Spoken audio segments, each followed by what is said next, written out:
সূরাতুত তাওবার 111 নম্বর আয়াতে আল্লাহ তাআলা কি মেসেজ দিলেন? মেসেজটা এবার অনুবাদ করি। ইন্নাল্লাহা আশতারা মিনাল মুমিনিনা আনফুসাহুম ওয়া আমওয়ালাহুম, নিশ্চয়ই আল্লাহ তাআলা মুমিনদের থেকে তাদের জান এবং মাল কিনে নিয়ে গেছেন। সুবহানাল্লাহ পড়েন। কিনেছেন কে? কাদের থেকে? তাহলে ক্রেতা এবং বিক্রেতা দুই গ্রুপ। আমরা হলাম বিক্রেতা, আর কিনেছেন কে? এই কথাটা আমার না আল্লাহ। যারা মুমিন তাদের জান এবং মাল তারা বিক্রি করে দিয়েছে আল্লাহর কাছে, আল্লাহ কিনে নিয়ে গেছেন। ইশতারা ফেইলে মাদি, অতীতকালের শব্দ। আল্লাহ কিনে নেবেন না কিনে নিয়েছেন? আচ্ছা, আমরা যারা মুমিন আমাদের জান মাল আল্লাহ কিনে নিয়ে গেছেন। এই যে অতীতকালের শব্দ আল্লাহ বলে দিলেন, তো আমাদের জান মাল আমরা বেচমু কি বেচমু না আল্লাহকে একটু জিগাইছি নি? আমরা না জিগাইয়া কিনা লাইছি। কি আজীব লেনদেন চলছে। আল্লাহ বলে যারা মুমিন তাদের জান এবং মাল আমি কিনা লাইছি। ইন্না ইন্না অর্থ কি? এবং এটা তাকে দিয়া কয় নিশ্চয় আমি কিনছি। এর মানে হলো আপনি যদি মুমিন হন আপনার জান এবং মাল আল্লাহর কাছে বিক্রি করতে আপনি বাধ্য। আল্লাহর কাছে জান এবং মাল বিক্রি না করে মুমিনের তালিকায় নাম লেখানো যায় না, সিস্টেমই নাই। এজন্য আল্লাহকে আমি কিনছি, তোমার জিগাই কিনবো? তুমি বেচবা কি বেচবা না আমি জিজ্ঞাসা করি না, আমি কিনছি।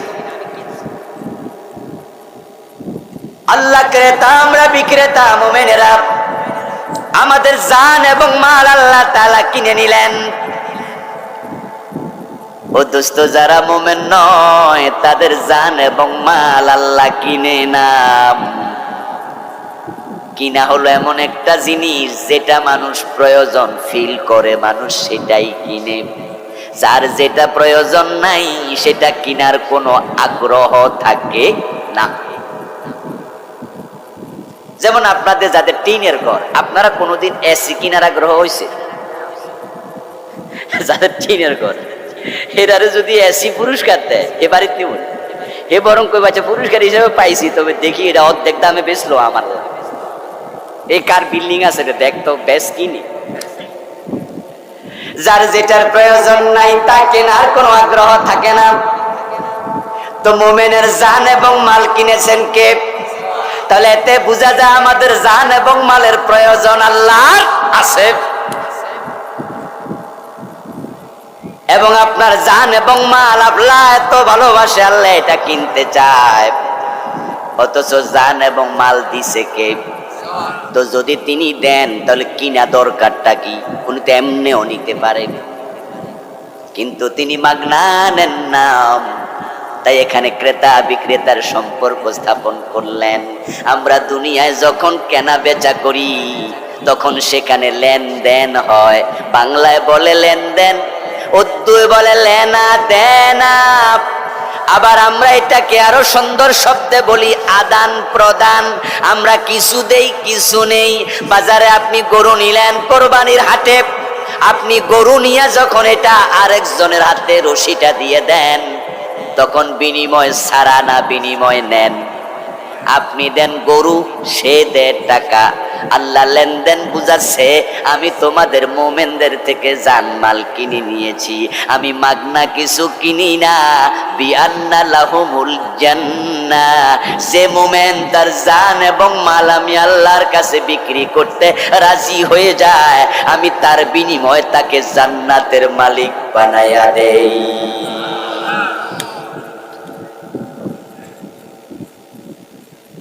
মুমিন তার জান এবং মালের মালিক আল্লাহকে বানাবে, আল্লাহর কাছে বিক্রি করে দেবে, দিয়ে সে মুমিন হবে। এবার বলুন তো, কোন জিনিস বিক্রি করে দিলে তা কি আর দাবি করার সুযোগ থাকে?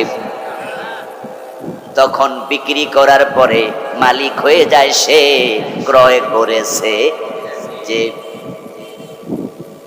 ও দোস্ত, আমরা কোরবানির বাজারে মাঝে মাঝে দেখি গরু বিক্রেতা গরু যখন বেচে বাজারে নেয়, গরুটারে নেয়ার আগে কত সুন্দর করে গোসল দেয়, তেল দিয়া মাখে, শিংগুলাকে কালি দিয়া কালি করে। তারপরে কিছু কিছু যারা ক্রেতা আপনার বিক্রেতা আছে, 1 বছর 2 বছর গরু পালছে, ওরা বাড়ি থেকে বের করার সময় তাদের বউ বাচ্চা কান্নাও করে, গলার মাঝে ফুল দিয়া তারপরে গরুটা সুন্দর করে সাজায়া বাজারে নেয়। যখন 50,000 1 লাখ 2 লাখ বিক্রি করে দেয়, রশিটা তার হাতে দেওয়ার পরে ওই গরু আমার এ দাবি করার অধিকার আর নাই। অথচ 2 বছর ধরে সে পালছে, সেই বড় করছে, কারণ জানে বেচে দিলে আর মালিকানা দাবি করা যায় না। বাজারে যখন নিছে, জিজ্ঞাসা, এই সাহেব গরু কার? আমার। বাজারে হাজির, এই ভাই গরু কার? আমার। সেই মাত্র 1 লাখ বিক্রি করে দিছে। বিক্রি করার পরে এবার যে গরুটা কিনছে সে বলতেছে, ভাই যে মোটা তাজা গরু, আমি কিন্তু এটা বাড়ি পর্যন্ত নিতে পারবো না, শিং যেমনে এরকম, দৌড় মারলে দৌড়মু কেমনে? কি করতাম? আমনে যেহেতু পালছেন, আপনার এখন এটা পোষ মানে, আমার বাড়িটা খুব দূরে নয়, বিরোজলি বাজারে, আপনি সিংহশ্রী থেকে যদি আমার বাড়ি পৌঁছাই দিতেন, আমি আপনার রিক্সা ভাড়া দিয়ে দেবো, আপনি কষ্ট করে আইসেন। এখন ওই বেটা কয় ঠিক আছে, এখন রওনা দিছে গরু লইয়া ওই বেটার বাড়িতে। এবার রাস্তায় মানুষ জিগায় গরু কার? এখন কি আর আমি?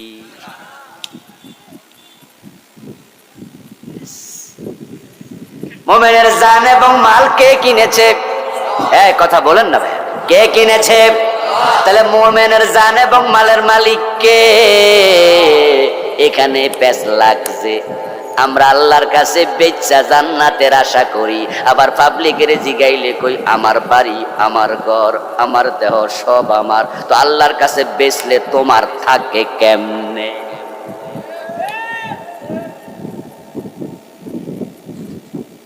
আচ্ছা, আপনি যখন 1 লাখ টাকা দিয়ে গরু কিনা এখান থেকে আপনি নিয়ে রওনা দিচ্ছেন বিরোজুলি আপনার বাড়িতে, ওই বেটা রশি ধরে ধরে যাচ্ছে, পাবলিক জিগাইছে, এই ভাই গরু কার? আপনার সামনে হে যদি আমার কয় আমার, আপনি মনে মনে করবেন কি রে, 1 লাখ দিয়ে কিনছি, এরপর হে আমার কয়।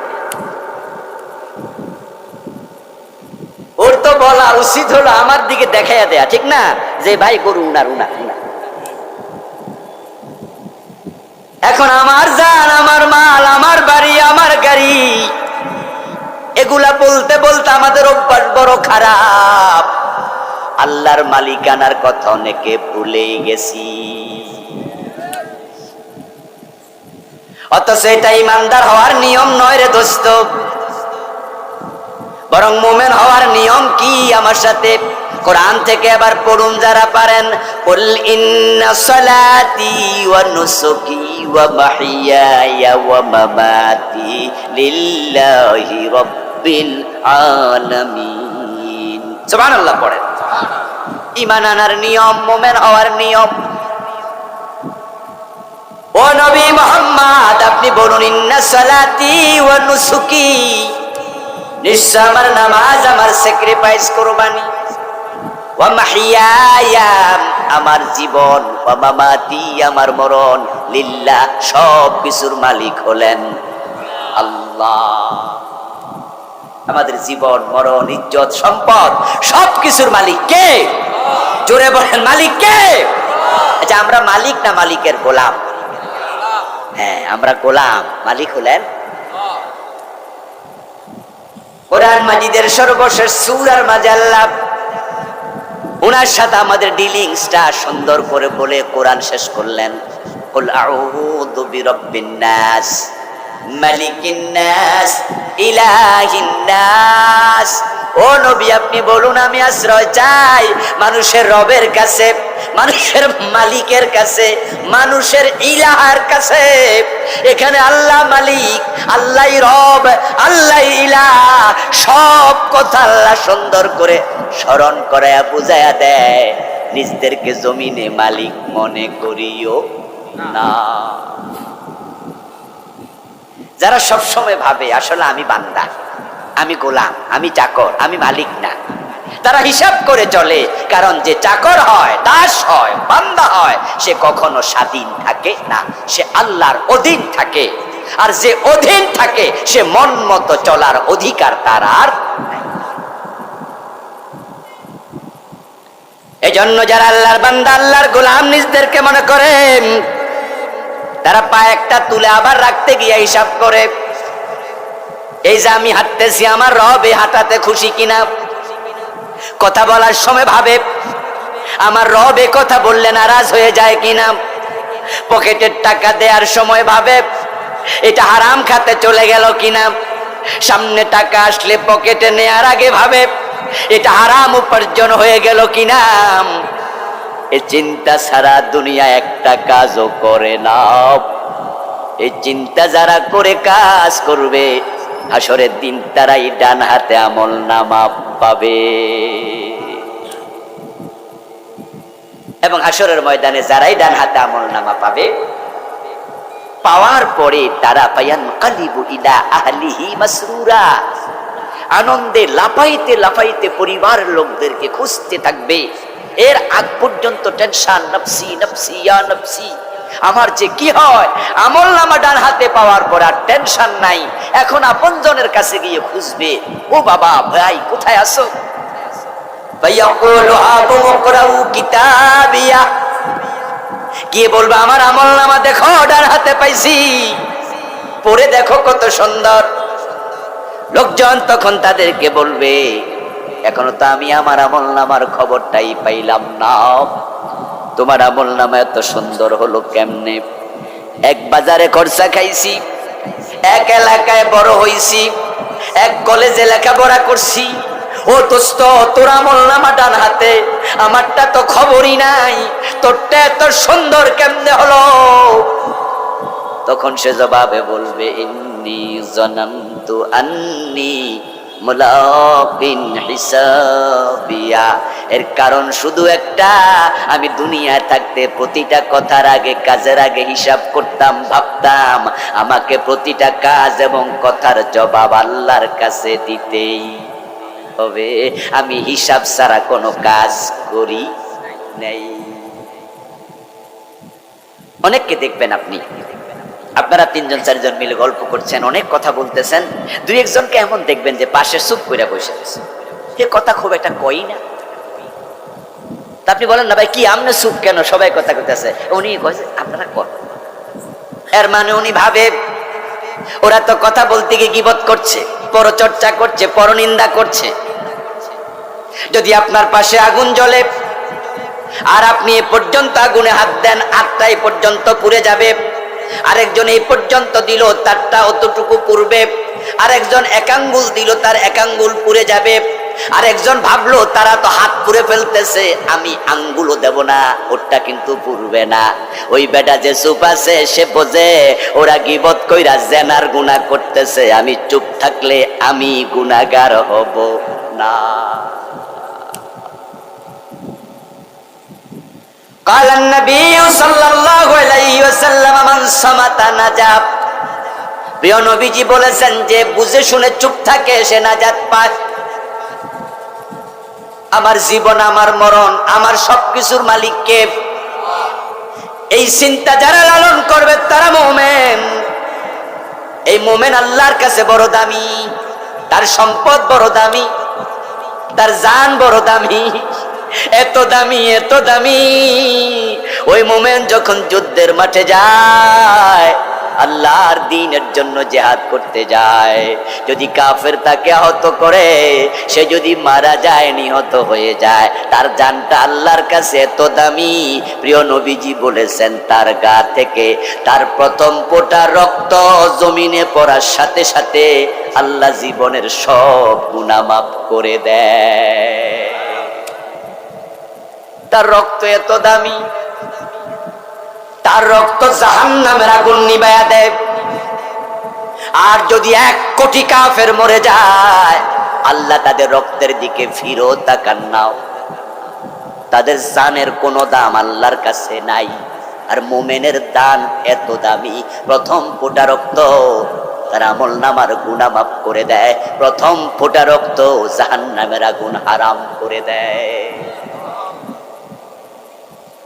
ওই মুমিনের চোখের পানি আল্লাহর কাছে এত প্রিয়, যখন সে আল্লাহর ভয়ে কাঁদে তার চোখ থেকে মাছির মাথা পরিমাণ পানি যদি বের হইয়া তার গণ্ড দেশে স্পর্শ করে, রাসূলুল্লাহ বলছেন মা মিন আবদিন মুমিন ইয়াখরুজু মিন আইনাইহি দামউন ওয়ালাউ কানা মিসলু রাতিদ দুবাব মিন খাশিয়াতিল্লাহি ইল্লা হারামাল্লাহু আলাইহিন নার।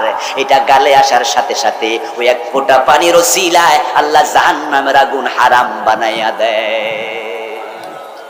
মুমিনের মাল আল্লাহর কাছে এত দামি, সে যদি আল্লাহর রাস্তায় একটা খেজুর দেয়, একটা খেজুর,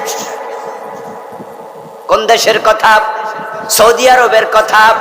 রাসূলুল্লাহর উদাহরণ, বাংলাদেশের উদাহরণ নয়, কারণ এই দেশে খেজুর অ্যাভেলেবেল নয়।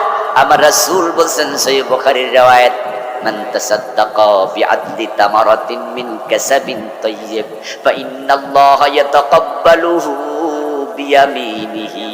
সুবহানাল্লাহ। ঈমানওয়ালার মাল এত দামি, একটা খেজুর যদি সে গরিবের হাতে তুলে দেয়, রাসূলুল্লাহ বলেন গরিবের হাতে পড়ার আগে আল্লাহ নিজের ডান হাত বিছায়া দেয়। আল্লাহ ডান হাতে টানে। একটা খেজুরের দাম কয় পয়সা? এখনো সৌদি আরবে উমরায় গেলে, হজে গেলে কিছু খেজুর বাগান কিন্তু মদিনার পাশে আছে, মক্কা থেকে একটু দূরে কিন্তু মদিনার খুব নিকটেই, মাত্র 2 মাইল 3 মাইল গেলে খেজুরের বাগান পাবেন। উমরায় হজে গেলে আমি লাইন দেখাইয়া দিলাম, একটু বলবেন ড্রাইভারকে আমরা একটু খেজুর বাগান দেখতে চাই, ভাই আমাদের একটু দেখাই দিও। উহুদ পাহাড়ের পাশেই খেজুর বাগান এখনো, মাত্র 2-3 মাইলের ব্যবধানে। দেখবেন খেজুর বাগানে গেলে যদি খেজুর পাকার মৌসুম হয়, কত খেজুর গাছতলায় পচে যায়, খাওয়ার কোনো লোক নেই। যেগুলো সুন্দর করে জাল দিয়ে আটকায় রাখে এগুলো পরিচর্যা হয়, এগুলো পাকলে বাড়ি নেয়। আর যেই গাছে জাল নাই ওই গাছতলায় কত খেজুর। একবার উহুদের প্রান্তরে যখন হযরত আমির হামজা রাদিয়াল্লাহু তাআলা আনহুকে সালাম দিতে গেলাম, উহুদের শহীদদেরকে সালাম দিতে গেলাম, সকালবেলা চলছিল রমাদান মাস। তো সালাম দিতে গিয়ে দেখি সেখানে একটা এরকম করে টেবিল, লম্বা টেবিল, আর এটার মতো 4-5 গুণ বড় হবে, টেবিলের মাঝে কাঁচা খেজুর, একবারে থোকা থোকা, অনেকগুলা থোকা। এক ভদ্রলোক দাঁড়ায় আছে। তা আমি কাঁচা খেজুর দেখে ভালো লাগলো, আধা পাকা আধা কাঁচা, একবার গাছ থেকে কেটে আনছে। তা আমি ভাবলাম যে ইফতারের সময় একটু খাবো, তাহলে এখান থেকে একটু ডালার অর্ধেকটা হইলো কেটে নিয়ে যাই। তো আমি গিয়ে আরবিতে তারে জিজ্ঞাসা করলাম যে কাম কিলু, 1 কিলো কত? এটা বলছি, আর আল্লাহর বান্দা একটা পলিথিন লইলো, পলিথিন লইয়া এক থোকা পুরাটা কষ্ট করে ধইরা সিপাইয়া পলিথিনে ঢুকাইলো, ঢুকে আমারে বলতেছে জি ভাজা নেও। আমি মনে মনে ভাবলাম এখন হাতে যদি লই আর কয় যে 100 রিয়াল দাও, ধরাটা খামুনি বলছে, খামু না, ধরাটা খামু না। যদি হাতে দিয়া কয় যে 100 রিয়াল, এখন বেড়ার লগে ঝগড়া করেও তার আরবি তো আমি কুলাইতে পারতাম, আর বেড়ার সব আরবি তো আমি বুঝতাম, কারণ কিছু আরবি আছে আমাদের ওই কিতাব মিতাবে না। যেমন আমাদের সিলেটিটা বাংলা কইলে সব বাংলা বই থাইবেন তো, যদি 2 সিলেটি আর 2 সিটাঙ্গা আমাদের সামনে কথা কয়, আমরা খারায় খারায় ব্যাক করে শুনবেন যে কইলোটা। তোরা যদি গ্রাম্য আরবি কয় আমি তো কিছু বুঝবো না। তাই আমি ভাবতেছি কিরে কি বিপদে না পড়লাম বেড়ার লোক কথা কইয়া, আমার কয়টা নাও কি করি।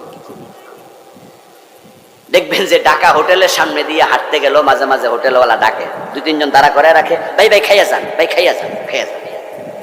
আর আপনি যদি গ্রামতে যাইয়া মনে করেন যেহেতু 60 খাওয়াইতেছে মনে পয়সা লাগবো না, তাহলে খবর আসেনি,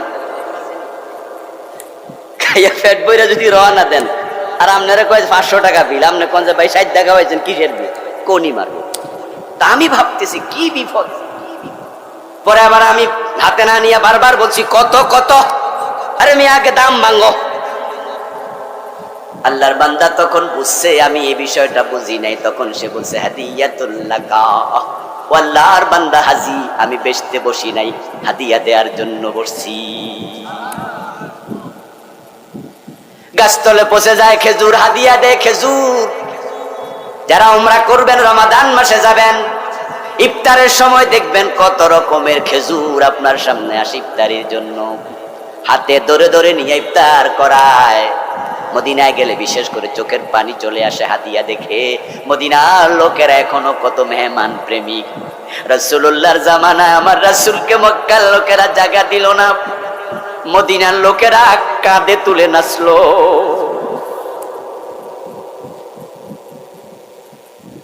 আল্লাহর হাবিব আগমন করছেন, এটা মদিনার লোকের আগ থেকে দূতের মাধ্যমে, গোয়েন্দার মাধ্যমে, সংবাদ মাধ্যমে শুনছে মক্কার নবী মদিনা আসতেছে। তাই তারা তাদের খেজুর গাছের মগ ডালে উঠে উঠে দেখতো আসছে কিনা। পাহাড়ের চূড়ায় উঠে অপেক্ষা করত, যে মাত্র রাসূল হাজির হলেন, আবার বৃদ্ধ বনিতা, ছোট বাচ্চা, বুড়া মানুষ, যুবকেরা, মহিলারা পর্যন্ত আনন্দে গান গাইতে শুরু করলো।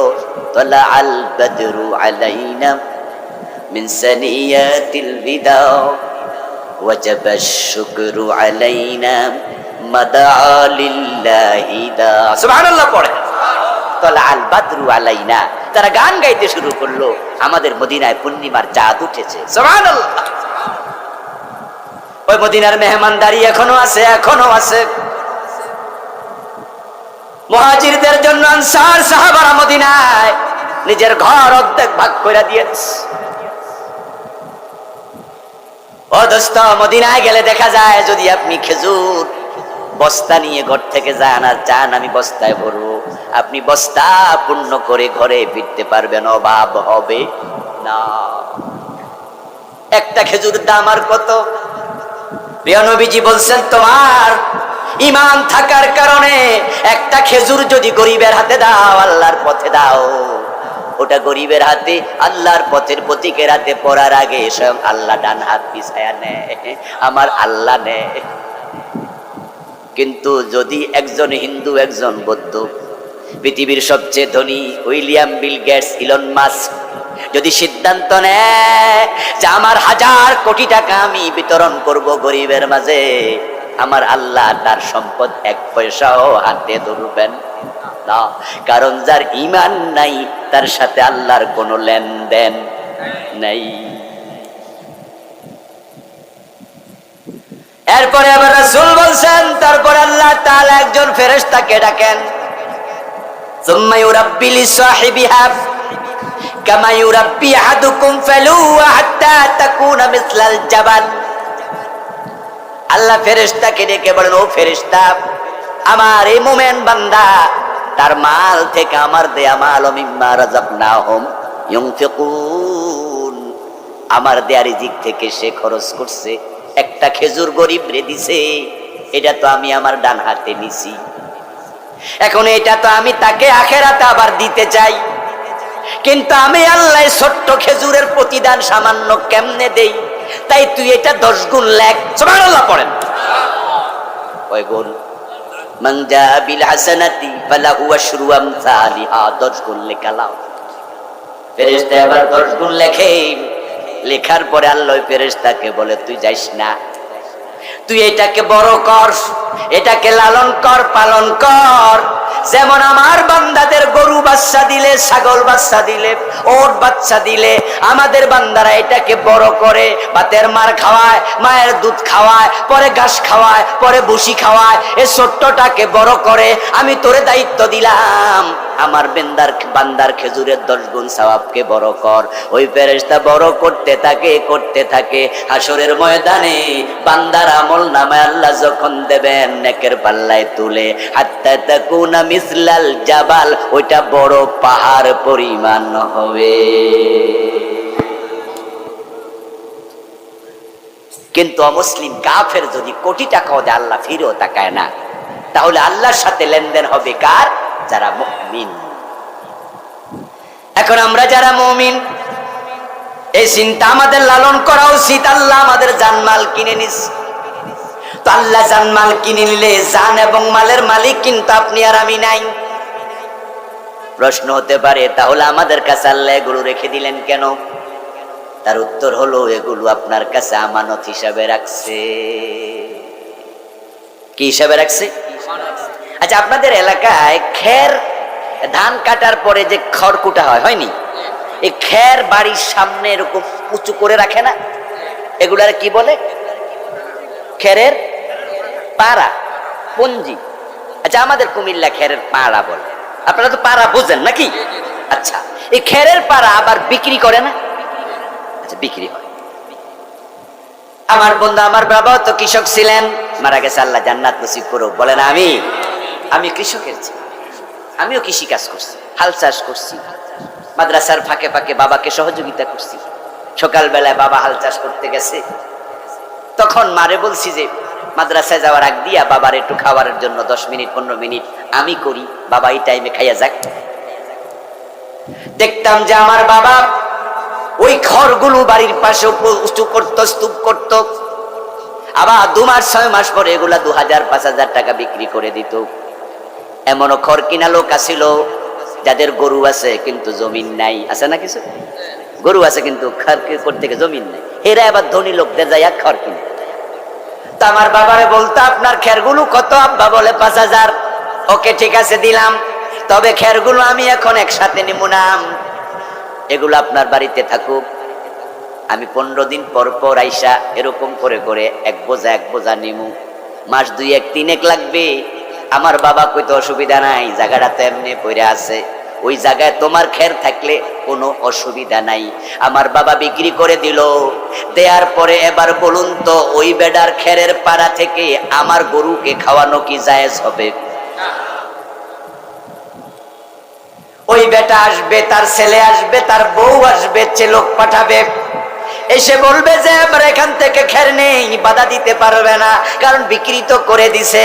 এখন আল্লাহ আপনার জান, আমার মাল, আপনার মাল কিনে নিছে, কিনে এবার রাইখা দিছে আপনার কাছে, আমার কাছে রাইখা বলতেছে, তোমার জান তোমার কাছে রাখলাম, তবে তোমার দায়িত্ব দিলাম, দিনে 5 বার নামাজ পড়তেই হবে। তোমার নামাজ পড়তে আমি জান দিলাম, তোমাকে আমানত হিসাবে 24 ঘন্টা সময় দিলাম, তার মাঝে আমি এখান থেকে 1.5 থেকে 1.25 ঘন্টা 5 ওয়াক্ত নামাজের জন্য তোমার দায়িত্ব দিলাম। আমার দেয়া জান জান্নাতের বিনিময়ে আমি নিয়া তোমার কাছে আমানত, এটা তুমি এবার আমার কথা মতো খরচ। এরপরে আল্লাহ বলল, ঠিক আছে, রমাদানের রোজা আসবে, তখন তুমি 24 ঘন্টার মাঝে 15 ঘন্টা 16 ঘন্টা না খাইয়া থাকবা, তোমার জান সে সময় একটু কষ্ট পাবে, কষ্ট করুক, করলে তো জান্নাত মিলবে। তোমার যে দেহটা আমি দিলাম, তোমার জান, ওই দেহটাকে তুমি হাঁটু থেকে নাভি পর্যন্ত গুইয়া রাখবা, জেনা ব্যভিচার করবা না। তুমি যদি মহিলা হও, তোমার জান এটা আমার, তোমার কাছে আমানত, তুমি পুরাটা বোরকা পয়রা ঢাইকা রাখতে হবে, ঠিক না? এই বাবা আল্লাহ কিছু বিধান দিলেন, দিয়ে বলছে, দেখি এই লোকটা আমি আল্লাহর কথা মতো তার জান খরচ করে কিনা। যেই মাল আপনার কাছে আছে, এই মালের মালিক আপনি না, আমি না। আল্লাহ বলছে, যখনই 1 বছর যাবে, তোমার যত টাকা আছে 2 লাখ 5 লাখ 1 কোটি 2 কোটি, সেখান থেকে 2.5% হিসাব করে গরিবদেরকে যাকাত হিসাবে দিতেই। কিন্তু এখন আমরা কি করলাম? আমরা জান এবং মালের মালিক আল্লাহ এটা বললাম, বলার পরে এখন মন মতো চলি, মন চাইলে নামাজে যাই, মন না চাইলে যাকাত, মন চাইলে দেই, মন না চাইলে দেই না। ও দোস্ত, তুমি আসলে ইমানই বোঝো না। তুমি মনে করছো লা ইলাহা ইল্লাল্লাহ, এই কালেমা যেহেতু পইরা লাইছি আমি মুমিন হইয়া গেছি, তুমি তো ইমানের মর্মই বোঝো নাই। কারণ যে ইমানের মর্ম বোঝে, সে কখনো মন মতো আর চলবে না, চলতে পারে না। লা ইলাহা ইল্লাল্লাহ, এই কালেমা পড়ে মুমিন হওয়া লাগে, কিন্তু এই কালেমা পাটকারী সব মানুষ মুমিন না। কালেমা পড়বেন, সুদও খাবেন। কি জিকির আজকার কইরা সুদ খায় এমন নামাজি আসেনি? আছে, মানে ফজরের টাইমে নামাজ পড়া টুপিটা এখনো মাথায় আছে, কোদাল লইয়া জমিনে যায়, জিকির করতে করতে আরেকজনের আইল কাটা। আল্লাহু আকবার কইতাছে, কইয়া কইয়া কোপ দিতাছে, কোপ দিয়া সোজাইল বাঁকা করে লাই। আসরের নামাজ পড়তে বাজারে যায়, বাজারে যায়, যাওয়ার সময় লাউডা নে, লাউডা একটু বড় হইছে, পোলা পানার খায় না, বউ কইছে বাজারে বেচা দাও, তাই বিরুজুলি বাজার রওনা দিছে। পাশে বাজার আছে নি? কি নাম? কপালেশ্বর বাজার। আসরের টাইমে গেছে, লাউডা টান দিয়া শিখছে। তারপরে এবার আসরের নামাজ বাজারে যাইয়া পড়ছে। পড়ার পরে লাউটা বেচার জন্য রাস্তার পাশে গিয়ে খাড়াইছে, একটু তাকায়া দেখে লাউ পেট বরাবর ছিদ্র, পোকা খাওয়ার ছিদ্র। মনে মনে ভাবে এই ছিদ্র যদি ক্রেতা দেখে বেচা তো হইব না, তাই লাউডা মাড়িত রাখার সময় ছিদ্র উপরের দিকে দেয় না নিচের দিকে? নামাজ পড়া মাত্র বাইর হইছে, ছিদ্রটা নিচের দিকে দিয়া মনে মনে আল্লাহ তাড়াতাড়ি যেন বেচলেই বাঁচলাম। আর যে কিনতে আসছে এর সাথে কিন্তু এখনো তো মাথায় টুপি, মুরব্বী মানুষ, সিনে এলাকার লোক। কত চাচা কয় দিও দিও 20 টাকা দেও দেও, নেও গা তাড়াতাড়ি নেও গা, আমারও কাম আছে। আর মনে মনে কয় এতে যেন বালা কইরা না দেখে, বালা কইরা না দেখে, বালা কইরা। তারপরে তার কাছে এটা বিক্রি করে দিয়া দৌড় মারছে বাড়ির দিকে। মাগরিবের নামাজও আবার ঠিকঠাক মতো পড়বো। এই যে বেডারে ঠকাইছে, 2 নাম্বার জিনিস দিয়া দিছে, এটা ধোকাবাজি হলো কি না? হইছে হইছে হইছে। قال رسول الله صلى الله عليه وسلم من خدع فليس منا। আমার রাসূল বলেন, যে মানুষকে ধোঁকা দেয় সে আমার উম্মত না। وقال النبي صلى الله عليه وسلم من باع عيبا ولم يبينه لم يزل في مقت الله أو لم تزل الملائكة تلعنه। সহিহ মুসলিমের রিওয়ায়াত, প্রিয় নবীজি বলছেন, যে ব্যক্তি দোষওয়ালা কোন জিনিস বিক্রি করে, বিক্রি করার সময় ক্রেতাকে এটা না দেখাইয়া দেয়, এটা লুকাইয়া রাখে, বিক্রি করার সাথে সাথে তার উপর আল্লাহর গজব পড়তে শুরু হয়ে যায়। আওলাম তাজালিল মালাইকাতু তালআনুহু, অথবা আল্লাহর ফেরেশতারা তাকে গজবের বদদুয়া দেয়, লানত করে। আরে ভাই, গজব কত প্রকার বলতে পারবেন না, কোন দিক দিয়ে আইয়ে হতে পারে আপনার উপর গজব পড়বে না, গজবটা আপনার মাইয়ার উপরে পড়ছে, মাইয়ার পেটে বাচ্চা নষ্ট। গজবটা ছেলের উপর আসছে, ছেলে গাঁজাখোর হইয়া গেছে। গজবটা বউর উপর আসছে, বউ প্যারালাইজড। গজবটা আপনার উপর আসছে, কিডনি অচল। আপনি জানবেন না কোন জায়গা দিয়ে আসে। আপনি যখন মানুষ ঠকাবেন তখন আল্লাহ নিজে আপনারে ঠকায়া দিবে।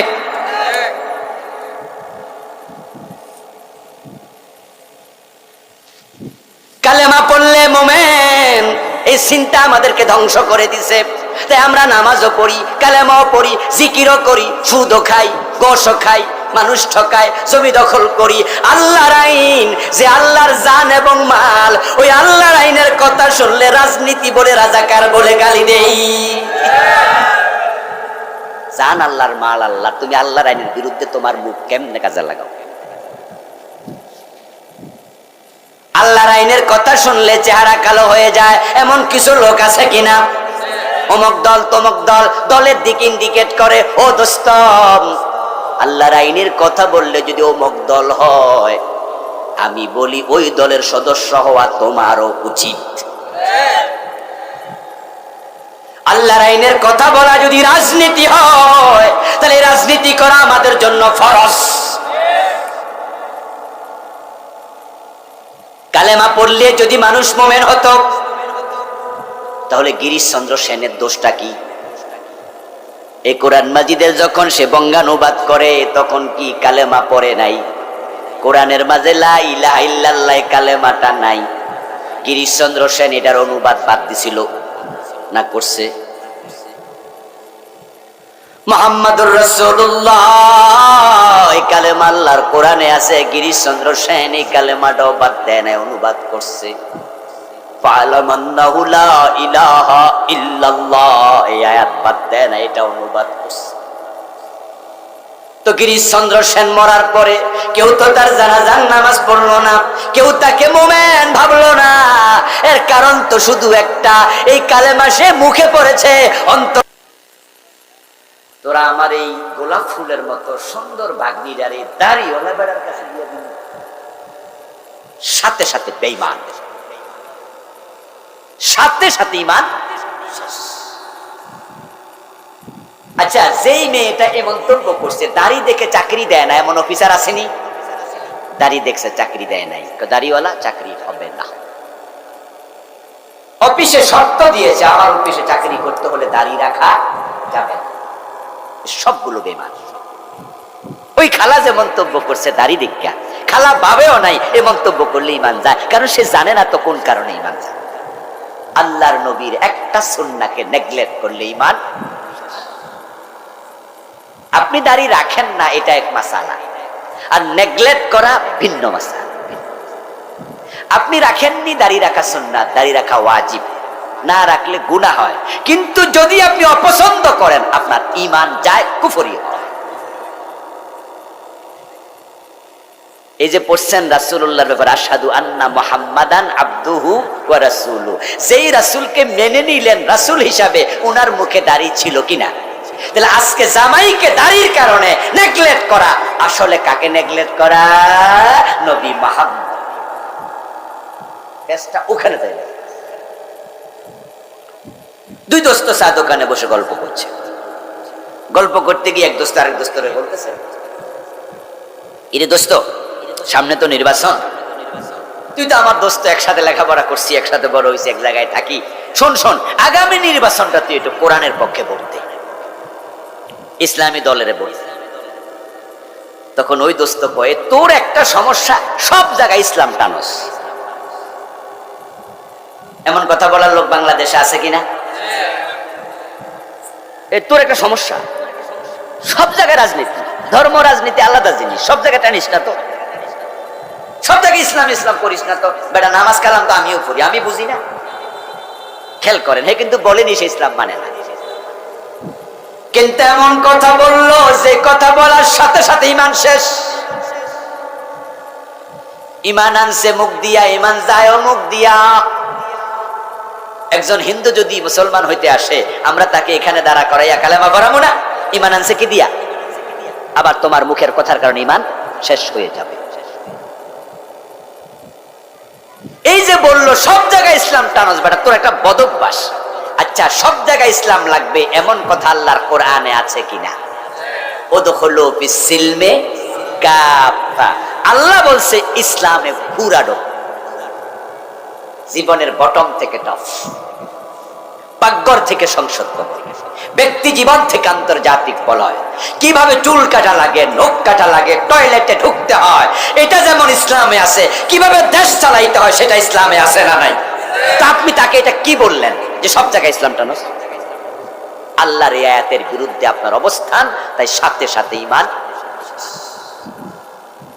10টা কারণ আছে, জানবেন, শিখবেন। আনার নিয়ম কি? আগে তো আনা লাগবে, তারপরে আনা যাবে।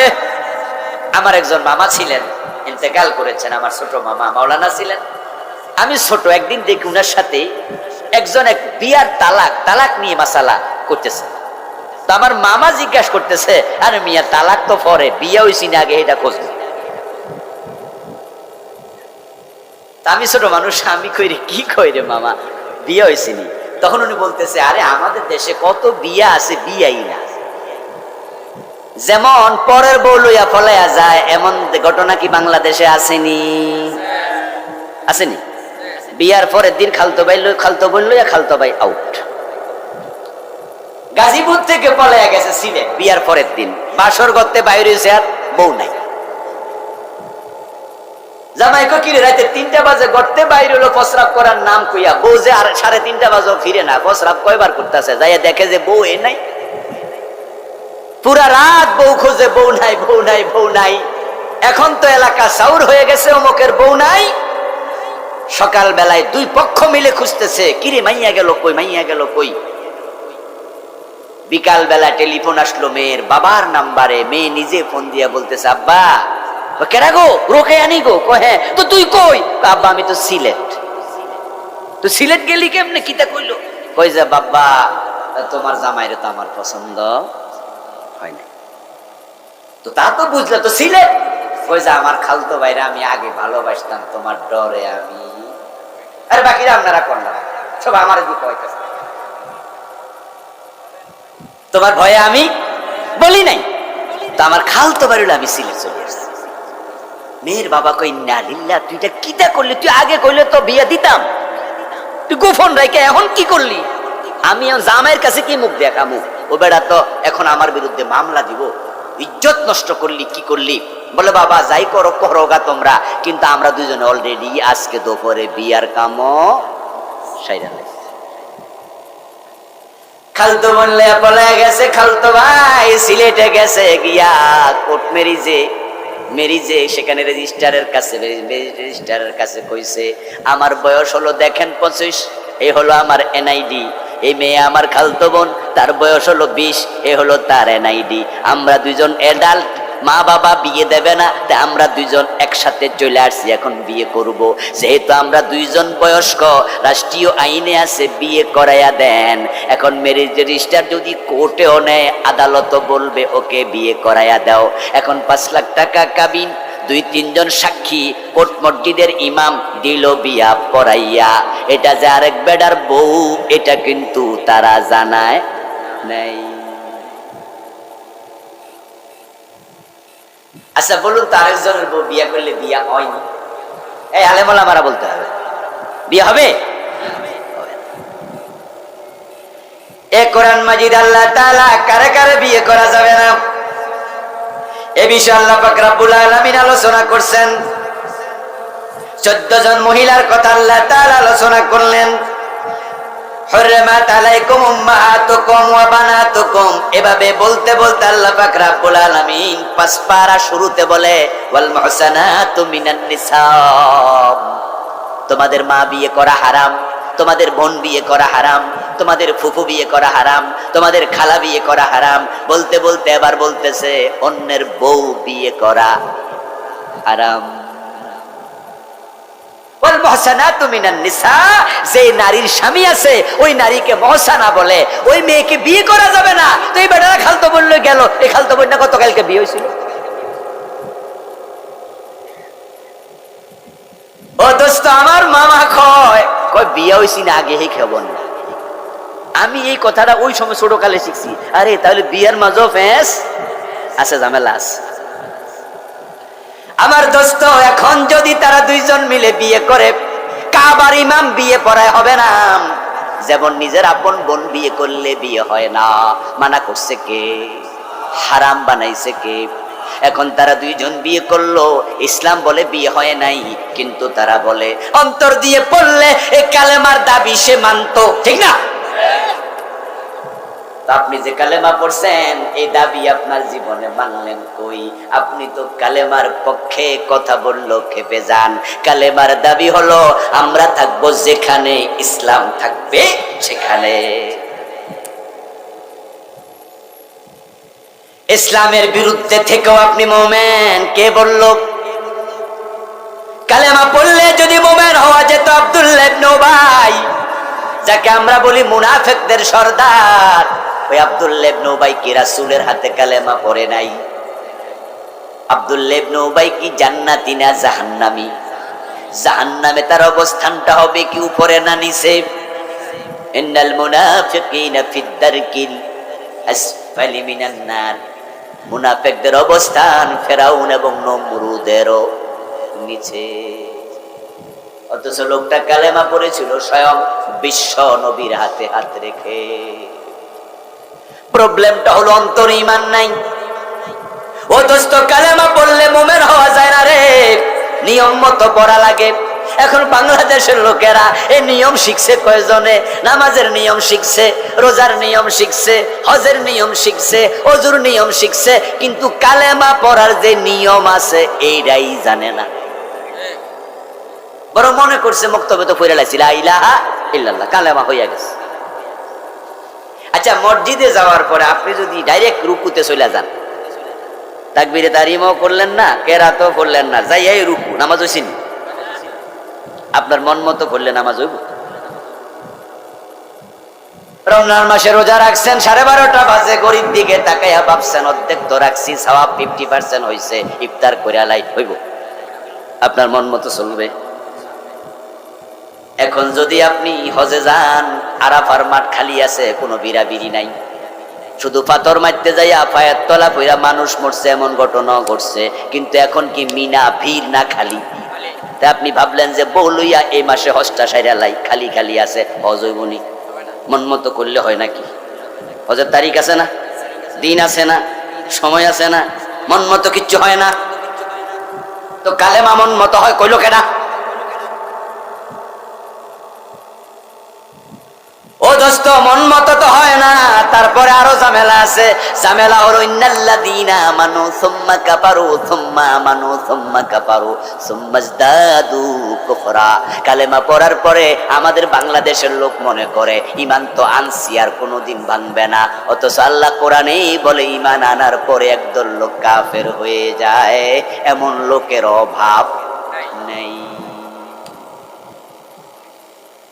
সাহাবী ছিল, রাসূলের হাতে ঈমান আনছে, অথচ কাফের হয়ে গেছে, এমন লোক। ইবনু খাতাল সাহাবী, শুধু সাহাবী না, হিজরতকারী মুহাজির। রাসূলের হাতে হাত রেখে কালেমা পড়েছে, হিজরত করে মদিনায় গিয়েছে, কিন্তু কয়েকদিন পরে বেঈমান হয়ে মক্কায় পালায়া গেছে। তারপরে সুম্মাজ দাদু কুফরা, কুফরিতে সীমালঙ্ঘন করেছে। মক্কার বাজারে বাজারে রাসূলের বিরুদ্ধে কবিতা লিখে আবৃত্তি করেছে। মক্কা বিজয় হলো, প্রিয় নবী বললেন সবাইকে ক্ষমা করলাম, কিন্তু ইবনু খাতালের ক্ষমা নাই, তাকে যেখানে পাও সেখানে হত্যা করতেই হবে। ও দোস্ত, ঈমান ছিল বালআম ইবনে বাউর, বনি ইসরাইলের এমন এক ব্যক্তি যার দোয়া করতে দেরি, কবুল হতে দেরি হতো না। মুস্তাজাবুদ দাওয়া, মুজাবুদ দাওয়া ছিল, হাত তুলতে দেরি, দোয়া কবুল হতে দেরি হতো না।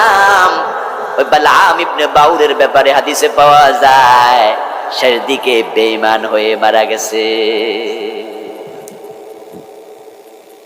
আর আমাদের দেশে যে আপনারা মক্তবে যে কালেমাটা পড়ছেন, এই কালেমা ঠিক মতো পড়ছেন কিনা, নিয়ম শিখছেন কিনা, এটা তো জানলেনই না।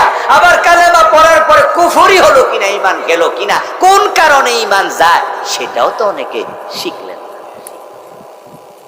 আচ্ছা, আল্লাহর কাছে যাওয়ার পরে যদি দেখেন যে ঈমানটাই নাই, তখন অবস্থাটা কি বিপদ।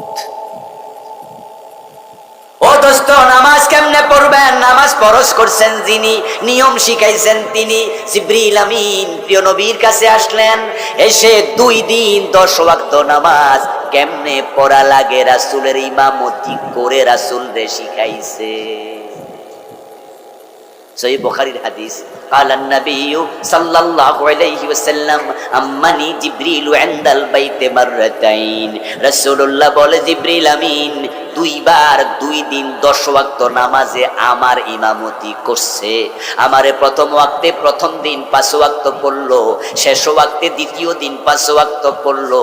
10 ওয়াক্ত পড়ার পরে বলে, ও নবী, এটাই নামাজের ওয়াক্ত, আমি যেভাবে দেখালাম সেভাবে আপনি নামাজ শিখেন। রাসূল জিবরিল আমিন থেকে শিখলেন। শিখার পরে এবার তিনি উম্মতকে বললেন, সাল্লু কামা রাআইতুমুনি উসাল্লি, তোমরা নামাজ পড়ো সেভাবে আমি নবী মুহাম্মদকে নামাজ পড়তে দেখো যেভাবে। মন মতো পড়লে নামাজ হয় না, মন মতো পড়লে রোজা হয় না, ঈমানটাও মন মতো আনলে হবে না। ঈমান আনার নিয়মটা শিখতে রাজি আছেন কিনা? রাজি আছেন?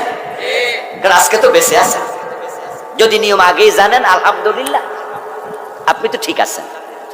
যারা জানেন না তারা আজকে শিখে, আজকে ওই নিয়ম মাইনা আবার কালেমা পড়ে।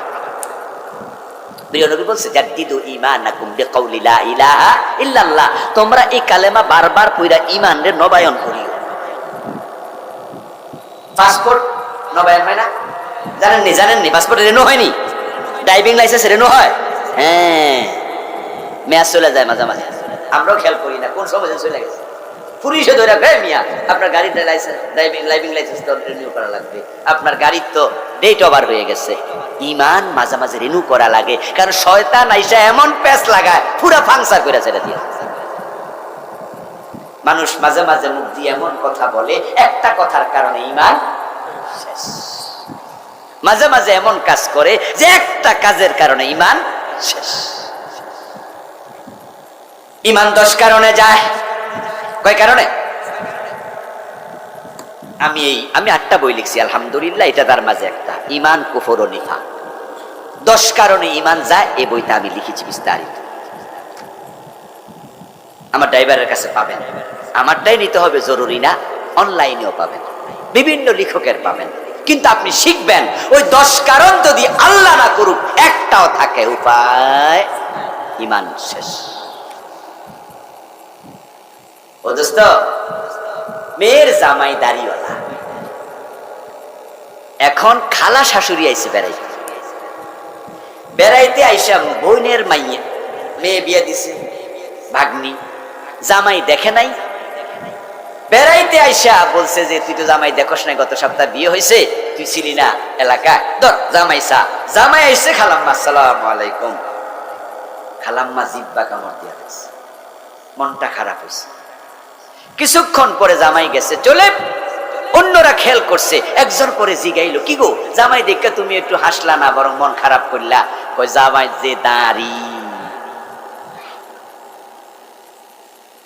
তোরা আমার এই গোলাপ ফুলের মতো সুন্দর ভাগ্নির এই দাড়িওয়ালা বেড়ার কাছে দিয়ে দিল। সাথে সাথে বেঈমান, সাথে সাথে ঈমান। আচ্ছা, যেই মেয়েটা এই মন্তব্য করছে দাড়ি দেখে চাকরি দেয় না, এমন অফিসার আসেনি? দাড়ি দেখছে চাকরি দেয় নাই, দাড়িওয়ালা চাকরি হবে না। অফিসে শর্ত দিয়েছে, আমার অফিসে চাকরি করতে হলে দাড়ি রাখা যাবে না। সবগুলো বেঈমান। ওই খালা যে মন্তব্য করছে দাড়ি দেখা, খালা ভাবেও নাই এ মন্তব্য করলে ঈমান যায়, কারণ সে জানে না তো কোন কারণে ঈমান যায়। আল্লাহর নবীর একটা সুন্নাহকে নেগলেক্ট করলে ঈমান।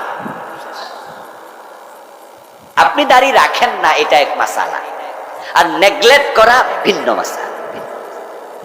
আপনি রাখেননি, দাড়ি রাখা সুন্নাত, দাড়ি রাখা ওয়াজিব, না রাখলে গুনাহ হয়। কিন্তু যদি আপনি অপছন্দ করেন, আপনার ঈমান যায় কুফরি হয়। এই যে পড়ছেন রাসূলুল্লাহর ব্যাপারে, আশহাদু আন্না মুহাম্মাদান আবদুহু ওয়া রাসূলুহু, যেই রাসূলকে মেনে নিলেন রাসূল হিসাবে, ওনার মুখে দাড়ি ছিল কিনা? তাহলে আজকে জামাইকে দাড়ির কারণে নেগলেক্ট করা, আসলে কাকে নেগলেক্ট করা? নবী মুহাম্মদ। কেসটা ওখানে যাই।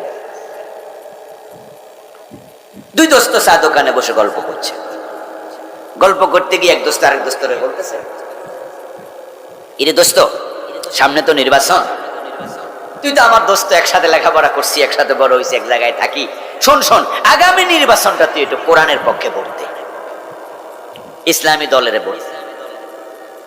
তখন ওই দোস্ত কয়ে, তোর একটা সমস্যা, সব জায়গায় ইসলাম টানস। এমন কথা বলার লোক বাংলাদেশে আছে কিনা?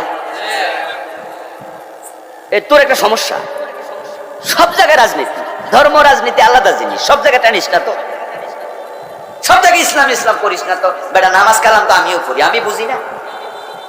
খেয়াল করেন, হে কিন্তু বলেনি সে ইসলাম মানে না, কিন্তু এমন কথা বললো যে কথা বলার সাথে সাথে ঈমান শেষ। ঈমান আনছে মুখ দিয়া, ঈমান যায় মুখ দিয়া। একজন হিন্দু যদি মুসলমান হইতে আসে, আমরা তাকে এখানে দাঁড়া করাইয়া কালেমা পড়াবো না? ঈমান আনছে কি দিয়া? আবার তোমার মুখের কথার কারণে ঈমান শেষ হয়ে যাবে। এই যে বললো সব জায়গায় ইসলাম টানস, বেটা তোর একটা বদভ্যাস। আচ্ছা, সব জায়গায় ইসলাম লাগবে এমন কথা আল্লাহর কোরআনে আছে কিনা? উদখুলু ফিস-সিলমে কাফা, আল্লাহ বলছে ইসলামে পুরা ঢোক। জীবনের বটম থেকে টপ, পাকঘর থেকে সংসদ ভবন, ব্যক্তি জীবন থেকে আন্তর্জাতিক বলয়, কিভাবে চুল কাটা লাগে, নখ কাটা লাগে, টয়লেটে ঢুকতে হয়, এটা যেমন ইসলামে আছে, কিভাবে দেশ চালাইতে হয় সেটা ইসলামে আছে না নাই? তা আপনি তাকে এটা কি বললেন যে সব জায়গায় ইসলামটা নষ্ট? আল্লাহর এই আয়াতের বিরুদ্ধে আপনার অবস্থান, তাই সাথে সাথে ঈমান। 10টা কারণ আছে, জানবেন, শিখবেন। আনার নিয়ম কি? আগে তো আনা লাগবে, তারপরে আনা যাবে। আমার একজন মামা ছিলেন, ইন্তেকাল করেছেন, আমার ছোট মামা মাওলানা ছিলেন। আমি ছোট, একদিন দেখি উনার সাথে একজন এক বিয়ার তালাক নিয়ে মাসালা করতেছে। তো আমার মামা জিজ্ঞাসা করতেছে, আরে মিয়া তালাক তো পরে, বিয়ে হইছি না আগে, এটা খোঁজ। আমি ছোট মানুষ, আমি কইরে কি কইরে মামা, বিয়ে হয়েছিনি? তখন উনি বলতেছে, আরে আমাদের দেশে কত বিয়া আছে, বিয়াই না। যেমন পরের বউ লইয়া ফলাইয়া যায়, এমন ঘটনা কি বাংলাদেশে আসেনি? আসেনি? বিয়ার পরের দিন খালতো বোন লইয়া খালতো ভাই আউট। গাজীপুর থেকে পলাইয়া গেছে সিলেট, বিয়ার পরের দিন বাসর করতে বাইরে হয়েছে, আর বউ নাই। জামাই কিরে রাতে 3টা বাজে গড়তে বাইরে হলো প্রস্রাব করার নাম কইয়া, বউ যে আর 3:30 বাজে ফিরে না, প্রস্রাব কয়বার করতেছে, যাইয়া দেখে যে বউ এ নাই। পুরা রাত বউ খোঁজে, বউ নাই, বউ নাই, বউ নাই। এখন তো এলাকা চাউর হয়ে গেছে, অমুকের বউ নাই। সকাল বেলায় 2 পক্ষ মিলে খুঁজতেছে, কিরে মাইয়া গেল কই, মাইয়া গেল কই।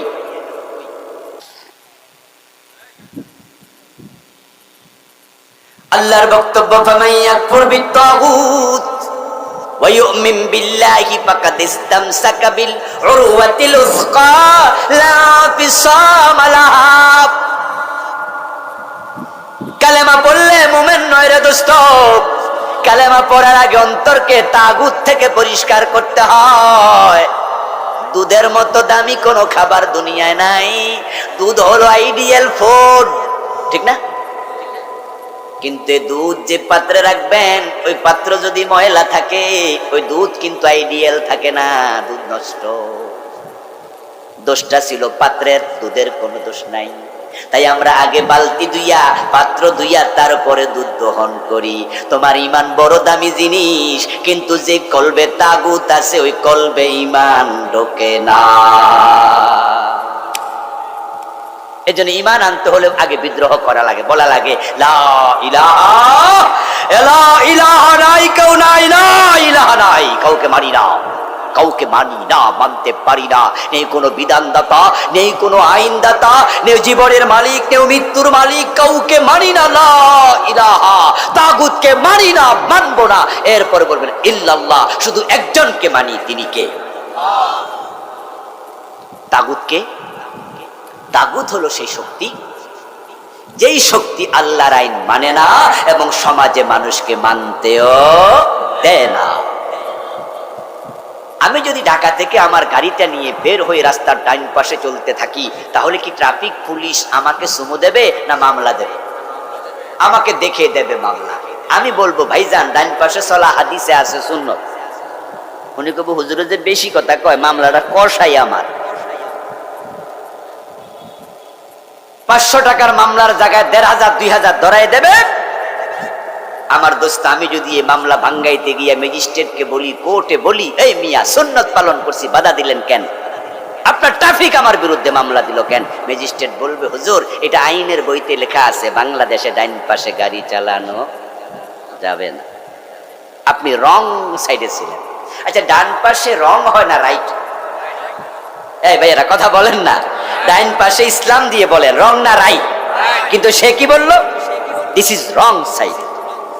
আমি বললাম ম্যাজিস্ট্রেট সাহেব, অফিসার সাহেব, আপনি ইসলাম মানেন না নাকি রাইট রং বলছেন? কোনটা রাইট কোনটা রং আমি বুঝি না, আমি হুজুর মানুষ, দিস ইজ রাইট। উনি বলবো হুজুর আইন কি আমি বানাইছি, আপনি তো আমার দমকাইতেছেন। তাহলে আমাদের দেশে উল্টা পাল্টা আইন বানানোর লোক আছে না নাই? যারা নিজেরা সুন্নাহ মানে না, নিজেরা ফরজ মানে না, আমরা মানতে চাইলে আমাদেরকে মানতে দেয় না। ওরাই হলো তাগুত। 53 বছর ধরে দেশটাকে ইসলাম দিয়ে চালায় না, তাদের সাথে সম্পর্ক রেখে কালেমা পড়ে মুমিন হওয়া যায় না। তাই মুমিন যদি হতে চান, কালেমা পড়ার আগে অন্তরকে তাগুত থেকে মুক্ত করিতেই হইবে। আপনার চিন্তা লালন করতে হবে, আমি যেহেতু কালেমা পড়তে যাচ্ছি, আমি সিদ্ধান্ত নিলাম আল্লাহ সারা জীবনের কোথাও কারো আইন আর মানব না। দেন আপনি মুমিন। এবার আপনার জন্য আল্লাহ জান্নাত রেডি রেখেছেন। জান এবং মাল আল্লাহকে দেন, আল্লাহ জান্নাত দেবেন। আল্লাহ তাআলা এই শর্তের আলোকে আমাদেরকে ঈমান এনে